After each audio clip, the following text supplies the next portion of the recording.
Sejam muito bem-vindos à Certiform Escola de Formação Prática. O meu nome é Miguel Fragoso.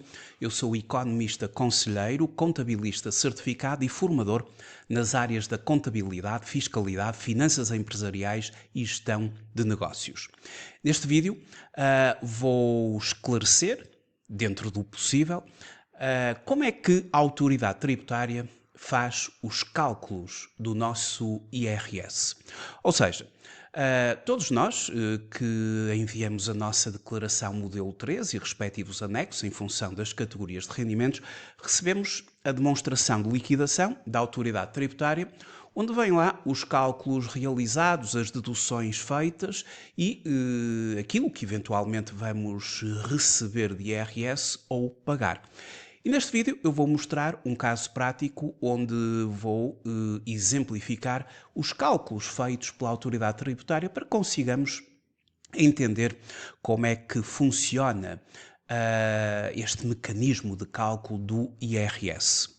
Bom, quando auferimos mensalmente os nossos rendimentos do trabalho dependente, este vídeo é muito focado em rendimentos da categoria A, do trabalho dependente, a nossa entidade patronal vai fazendo retenção na fonte, em sede de IRS.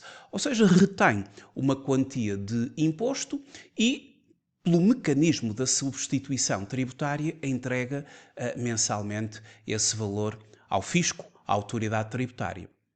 E quando nós, no ano seguinte, entregamos a nossa declaração modelo 3 e o nosso anexo A, para rendimentos do trabalho dependente, declaramos o nosso rendimento do trabalho dependente, as retenções na fonte que já foram efetuadas, que no fundo são adiantamentos do valor que vai ser agora calculado no final, e também nesse anexo A temos nomeadamente os descontos realizados em termos de segurança social, eventualmente cotas que tenhamos pago ordens profissionais, entre outro tipo de despesas. Então, imagine-se a seguinte situação. Temos um sujeito passivo, que é a Isabel. A Isabel é residente aqui em território nacional, ela é não casada e não tem quaisquer dependentes, 0 dependentes. E na sua declaração modelo 3, anexo A, ela declarou ter tido no ano de 2024, este exercício aqui, esta exemplificação, baseia-se no ano 2024, em que depois o cálculo final do imposto foi feito pela autoridade tributária, logicamente em 2025. O rendimento bruto da categoria A foi de 30.300 euros. No fundo, foram todos os salários que ela recebeu da entidade patronal, mais o subsídio de férias, mais o subsídio de Natal. Tudo totalizou 30.300 euros. E a entidade patronal, ao longo desses 14 meses, incluindo subsídio de férias e subsídio de Natal, fez uma retenção, e aqui global, não é? Porque isto é feito mensalmente, uma retenção de IRS global de 5.698 euros. E este valor a autoridade tributária já os tem. E, portanto, é um valor que estará em jogo mais à frente aqui no cálculo, porque isto, no fundo, é um pagamento por conta, é um adiantamento que já foi feito por conta do valor que vai ser liquidado agora no final. Entretanto, em termos de segurança social, ela pagou da sua parte 3.333 euros, que corresponde a 11% dos 30.300. O trabalhador está sujeito a 11%, a entidade patronal a 23,75%, um total de 34,75% de segurança social sobre os 30.300, mas aqui só é importante aquilo que a trabalhadora descontou. E pagou para ordens profissionais 280 euros. Para além disto, cotas para ordens profissionais. Para além disto, teve despesas gerais familiares de 3.200 euros, despesas de saúde 2.457,15, despesas de educação formação 106,73. Ela paga uma renda de habitação na qualidade de arrendatário, portanto vive numa casa arrendada e pagou ao senhorio um total de 6.094 euros em rendas. E fez uma poupança-reforma, um plano de poupança de reforma que foi reforçado naquele ano de 2024 em 530 euros e ponto 25.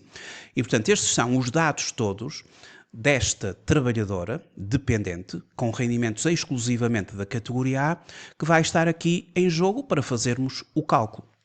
E então, o cálculo do IRS realizado pela autoridade tributária é feito em duas fases. A primeira fase é a fase analítica, a segunda é a fase sintética. Na fase analítica é feito o cálculo do rendimento líquido por cada uma das categorias de rendimentos. E, no caso aqui da Isabel, existe apenas uma categoria de rendimentos, que é a categoria A, onde ela teve um valor bruto de 30.300 euros. Este é o rendimento bruto da categoria A, da Isabel, e a partir daqui, nesta fase analítica, a autoridade tributária vai aplicar uma dedução específica, que é uma dedução específica da categoria A para os trabalhadores dependentes. E, portanto, cada uma das categorias terá a sua própria dedução específica. E as deduções específicas, nomeadamente para a categoria A, em 2024, eram de 4.350,24 euros, claro está.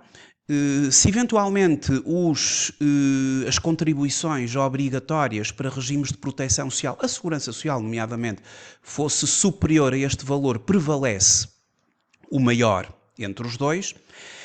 E o montante de 4.350,24 ele pode ser elevado a 4.583,34 se a diferença resultar de cotas para associações profissionais indispensáveis ao exercício da atividade profissional por conta de outrem.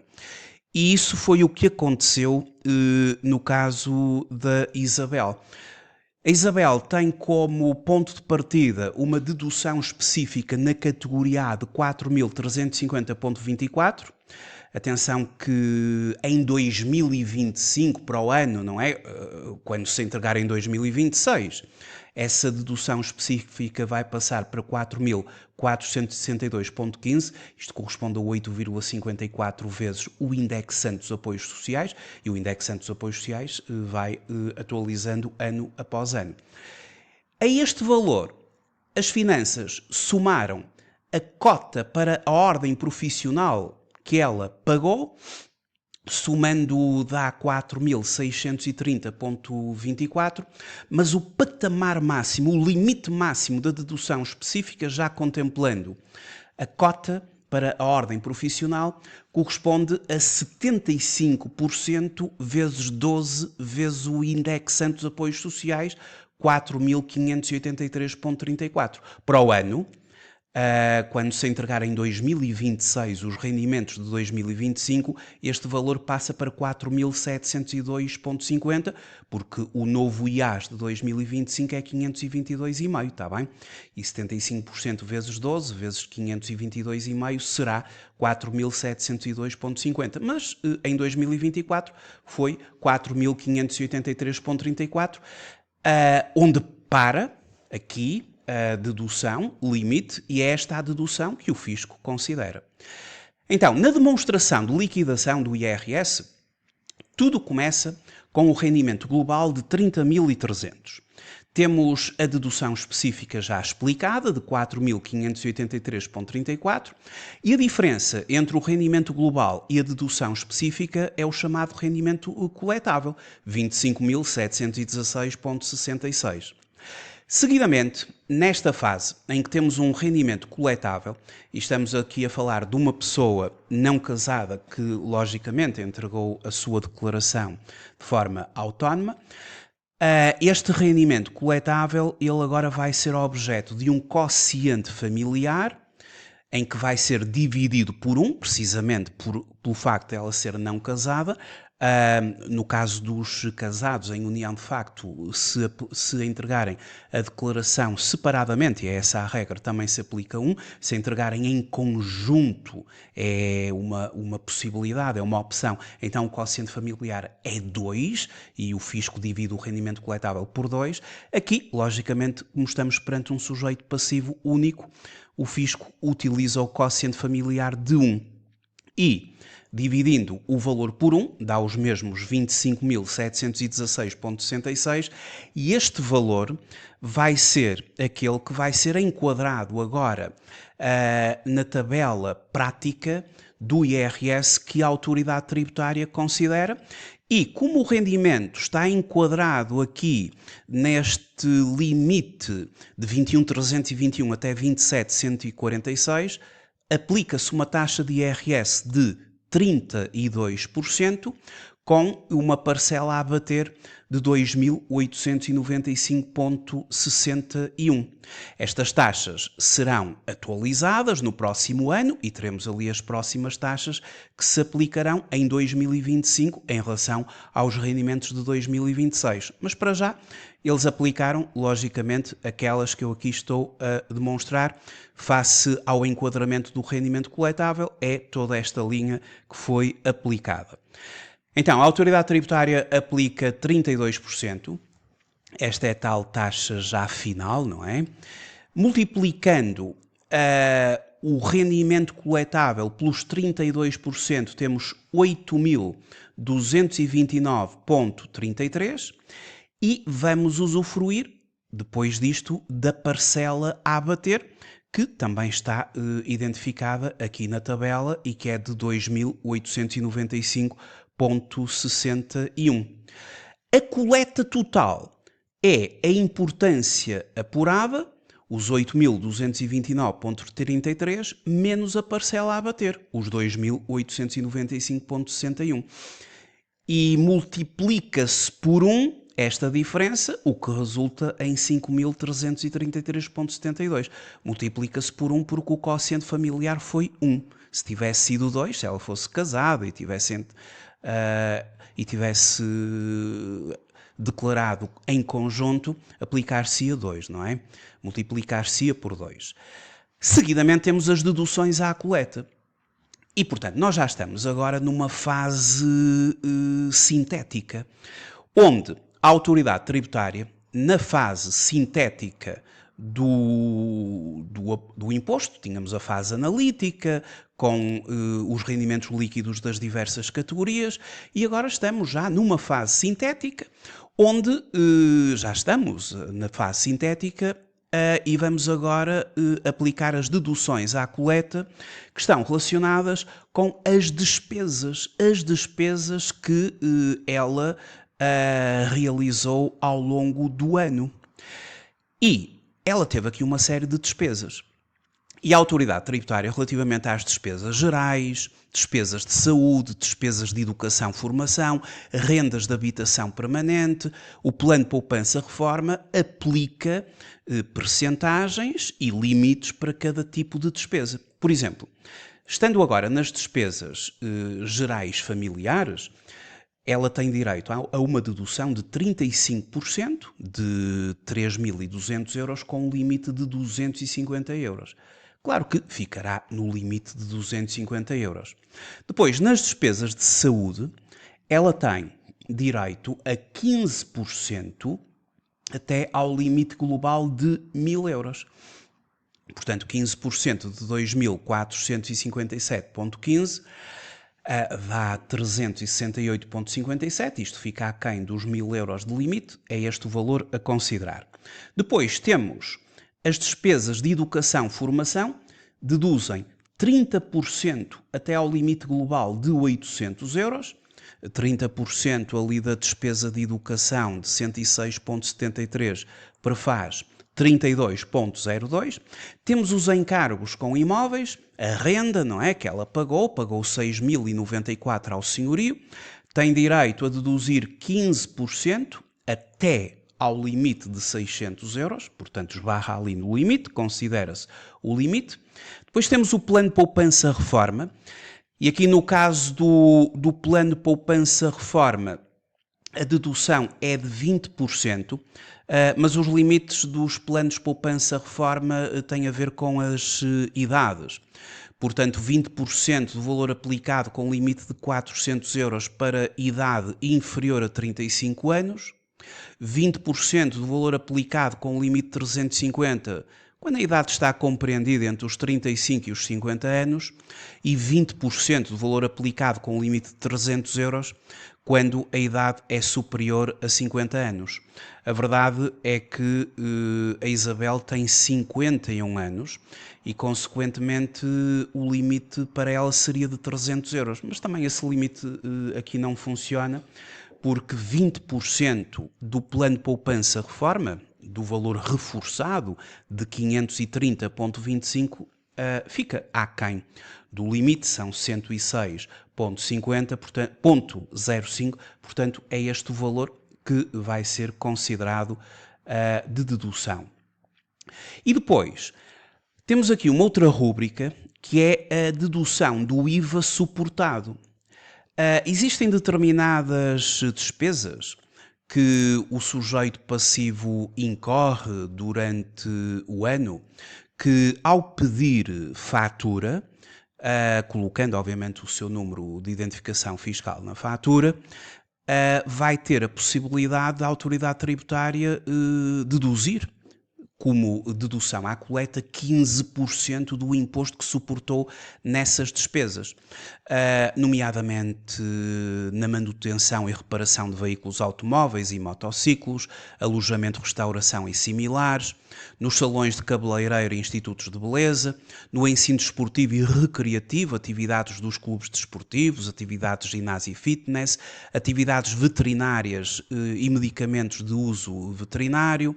Enfim, são aqui alguns exemplos, mais os passes mensais e bilhetes para transportes públicos coletivos, jornais e revistas, incluindo digitais. Portanto, este é um elenco de despesas que, quando se pede fatura, logicamente, o IVA que se suporta nestas despesas, ele vai depois deduzir em 15% até 250 euros. Portanto, a autoridade tributária deduziu-lhe 106,23, está longe de atingir o limite, 15% do seu IVA suportado neste elenco de despesas, prefaz 106,23. Bom, e estas foram as deduções à coleta nesta fase analítica da Isabel. Portanto, isto tudo junto prefaz 1.462,87, já aplicando logicamente os limites e as percentagens e os limites conforme eu expliquei. Depois, como ela reside num determinado município aqui do nosso país, os municípios podem conceder benefícios em termos de IRS, e este concede 58,06 respeitante à coleta da Isabel, e portanto este é um valor que depois lhe será descontado, uma vez que a sua coleta líquida é igual à coleta total, menos as deduções à coleta, menos o benefício municipal, em função do benefício onde ela reside.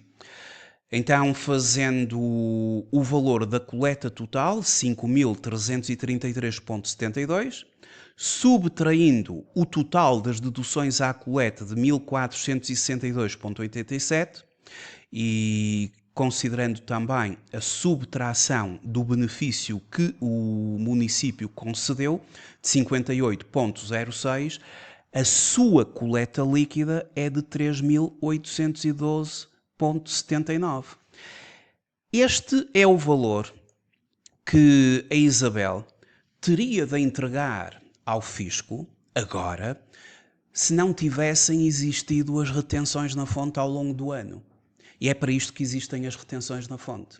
É para que o sujeito passivo não tenha de entregar o IRS de uma só vez. Porque, reparemos o seguinte, ao longo do ano, dos vários meses, e aqui são, no fundo, 14, incluindo subsídio de férias e subsídio de Natal, ela adiantou às finanças, através da substituição tributária, a sua entidade patronal retirou-lhe nos salários e a entregou mês após mês, um total, não é, de todo o ano, de 5.698 a título de retenção na fonte, que já está do lado das finanças. E com as contas todas feitas, ela terá a pagar, ou teria a pagar, 3.812,79. Portanto, isto é uma situação de reembolso, onde a retenção na fonte supera a coleta líquida. Se fosse ao contrário, se ela tivesse feito retenções na fonte, imaginem, de 2.000 euros, e a coleta líquida 3.812,79, ela ainda tinha de entregar a diferença, não é? Tinha de pagar. Por isso é que alguns têm IRS a pagar, quando o imposto agora calculado é superior às retenções na fonte. Mas no caso dela é precisamente o contrário. E, portanto, ela vai ter direito a um reembolso. O fisco faz o cálculo do imposto apurado, que é a coleta líquida anteriormente calculada de 3.812,79, menos as retenções na fonte, menos pagamentos por conta. Pagamentos por conta aplicam-se aos rendimentos da categoria B, que são os rendimentos empresariais e profissionais. Aqui na categoria A aplicou-se retenção na fonte, e, portanto, ela tem direito, ou terá direito, a uma devolução de 1.885,21.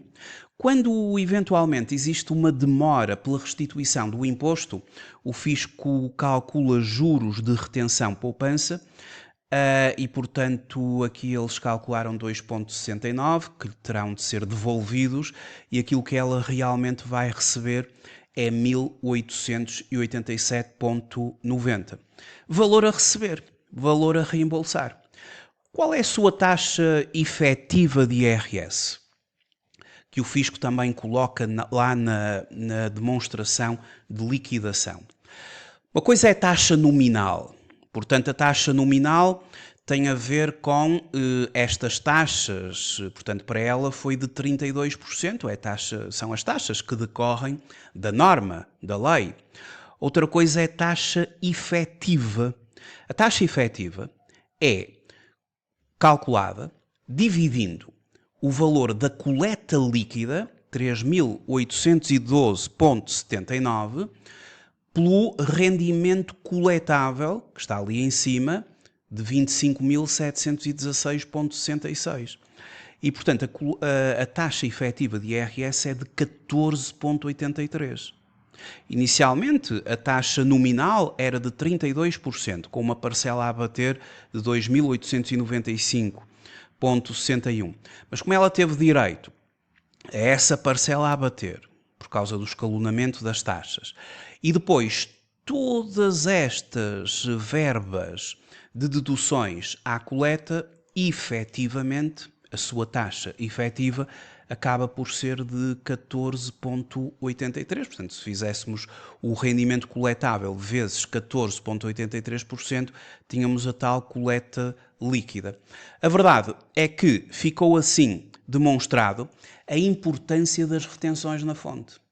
Ela só tem direito a este reembolso porque as retenções na fonte que foram feitas pela sua entidade patronal e que foram um mecanismo de adiantamento ao longo do ano, superaram o imposto calculado no final pelas taxas finais de IRS. Ora, quando o governo diminui as taxas de retenção na fonte, nomeadamente a meio do ano, a verdade é que nós recebemos mais rendimento e, portanto, isso acaba por ser interessante naquele momento, mas se as taxas finais de IRS, ou seja, uma coisa são as retenções na fonte. As retenções na fonte são na base destas tabelas que eu estou aqui a mostrar, não é? É isto que a entidade patronal faz todos os meses. No caso dela, que é não casada, a entidade patronal utiliza a tabela 1 para o trabalho dependente não casado sem dependentes, e em função do salário dela, encontra ali uma taxa, uma parcela a bater, enfim, e faz isto todos os meses. E vai adiantando ao Estado estes valores. Existem várias tabelas para trabalho dependente, em função de número de dependentes, se é casado, único titular, 2 titulares, depois existem as tabelas para os pensionistas. Estas são as taxas de retenção na fonte para trabalho dependente e pensionistas que anualmente também são alteradas. Só que quando isto é alterado, e nos últimos tempos tem vindo até a ser alterado a meio do ano, com redução aqui destas taxas, descontamos menos IRS, adiantamos menos IRS ao fisco, mensalmente, a partir de uma dada altura do ano, só que isso depois vai ter consequências. Porque se estas taxas finais se mantêm iguais, não é? O que conta são estas taxas finais, porque a retenção na fonte é um mero adiantamento e as taxas finais do artigo 68, a tabela geral das taxas do artigo 68, é aquilo que, efetivamente, é calculado no final pelo fisco. Diminuem as taxas de retenção na fonte, mas se depois as taxas finais são mantidas, aquilo que acontece é que o sujeito passivo não vai ter tanto reembolso, ou como aconteceu este ano, alguns até tiveram de pagar imposto, porque fizeram menos retenções na fonte, as taxas finais mantendo-se, ou seja, não alterando em sintonia com as taxas de retenção na fonte, haverá menos reembolso ou até poderá haver uma situação de imposto a pagar. Portanto, isto é a importância da retenção na fonte. A retenção na fonte é um adiantamento por conta do imposto que será calculado no final pela autoridade tributária nos mesmos termos que eu aqui exemplifiquei neste exercício. Isto é um exemplo de um rendimento de alguém que tem rendimentos do trabalho dependente. E aquilo que aqui muda no cálculo do IRS é efetivamente aquilo a que eu chamei no início a fase analítica, onde eles calculam em função do tipo de rendimento, em função da categoria e a dedução específica por cada categoria, até somarem tudo e terem um englobamento. Depois, a fase sintética da aplicação das taxas finais, das deduções à coleta, já é algo comum, independentemente do tipo de rendimento. Muito obrigado por ter assistido a este vídeo. Até uma próxima oportunidade. Até breve.